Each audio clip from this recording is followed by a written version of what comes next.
మన మనసులో ఏదైనా ప్రశ్న మొలకెత్తినప్పుడు, ఏదైనా అనుమానం వచ్చినప్పుడు మనం గురువు దగ్గరికి వెళ్తాం, లేదా మన ఆరాధ్య దైవం దగ్గరికి వెళ్ళి అడుగుతాం. అదే విధంగా నేను ఒకసారి మా ఆరాధ్యుడైన మహాదేవుడి దగ్గరికి వెళ్ళాను. వెళ్ళగానే ప్రశ్నించాను, ఓ మహాదేవా, జీవితంలో ఆనందం, ఉత్సవం జరుపుకుని, ప్రేమని పంచుకొని, ఉల్లాసంగా గడపటానికి అన్నింటికంటే మంచి సమయం ఏది అని. అప్పుడు మహాదేవుడు నవ్వేశారు. ఆ తర్వాత చెప్పారు, జీవితంలో ఉత్సవం జరుపుకోవడానికి అన్నింటికంటే మంచి రోజు మరణానికి ఒక రోజు ముందు అని.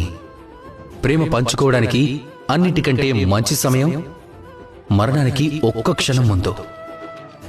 జీవితాన్ని ఉల్లాసంగా గడపడానికి అన్నింటికంటే మంచి గడియ మరణం కంటే ఒక్క గడియ ముందు అన్నారు. నాకు ఆశ్చర్యం కలిగింది.